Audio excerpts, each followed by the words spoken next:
পাহাড়, এই নামের মাঝে লুকিয়ে আছে আমার মনের শান্তি। পাহাড় নামটা শুনলেই আমার ঠোঁটের কোণে একচিলতে হাসি ফুটে ওঠে।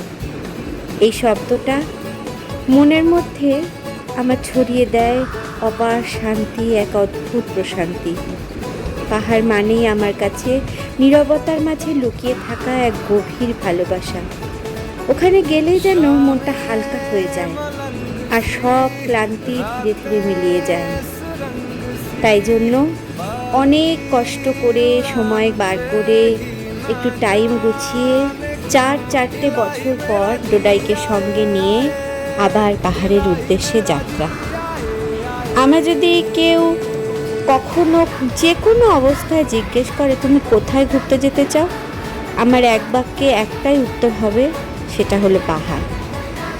পাহাড় যে আমার কাছে কি, পাহাড়ে গেলে আমার মনের ভেতর যে কেমন একটা উথাল পাথাল হতে থাকে, এটা আমি কোনো দিন কাউকে বোঝাতে পারবো না। আর একটা ব্যাপারে আমি ভীষণ লাকি, আমার সঙ্গের মানুষগুলোরও আমার মতোই ঠিক পাহাড়টাকে ভালো লাগে। আমাদের প্রত্যেকের কাছে ঘুরতে যাওয়ার প্রথম অপশন পাহাড়। তাই আবার আমাদের সাথে চলো, তোমরাও একবার পাহাড় ঘুরে আসবে।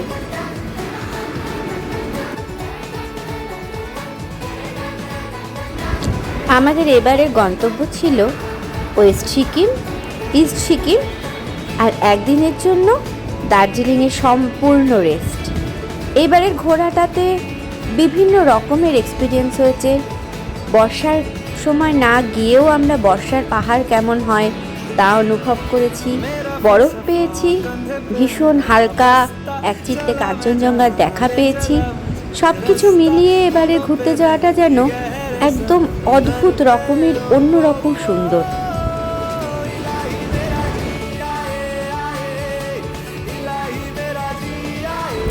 প্রথম দিন আমরা শিয়ালদা থেকে দার্জিলিং মেল ধরে নিউ জলপাইগুড়ি স্টেশনে নেমে ওখান থেকে পেলিং পৌঁছেছিলাম। সেই দিনটা পেলিংয়ে থেকেছি রাত্রে, কারণ পৌঁছতেই প্রায় বিকেলবেলা হয়ে গেছিলো। বিকেলে পৌঁছে ফ্রেশ হয়ে একটু খাওয়া দাওয়া করে আমরা সেদিনকে আর কোথাও বেরোইনি। তার প্রধান কারণ ছিল সেদিন T20 ওয়ার্ল্ড কাপের ফাইনাল ছিল।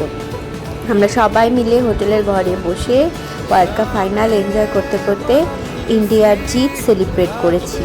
আমরা পাহাড়ে বসে ইন্ডিয়াকে সেলিব্রেট করেছি। সেই অনুভূতিটাও একদম অন্য রকমের। ওই ছোট্ট পাখি, আমাদের ছোট্ট ছেলে, সে পর্যন্ত প্রথম দিন পৌঁছে ওখানে ইন্ডিয়া ইন্ডিয়া করে গলা ফাটিয়েছে। যাই হোক, আজকে আমাদের পেলিং পৌঁছানো অবধি গল্পটা থামালাম। আবার আসবো নতুন গল্প নিয়ে খুব তাড়াতাড়ি।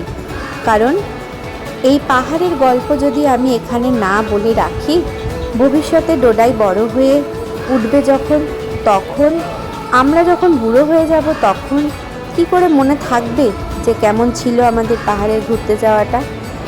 প্রত্যেকটা পাহাড়ের জার্নি আমার কাছে নতুন নতুনভাবে সুন্দর, আলাদা রকমের অভিজ্ঞতা। তাই আমার প্রত্যেকটা পাহাড়ের গল্প আমি এভাবেই লিখে রেখে দেব।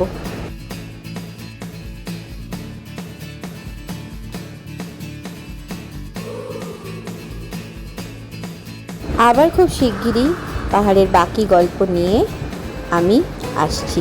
টাটা।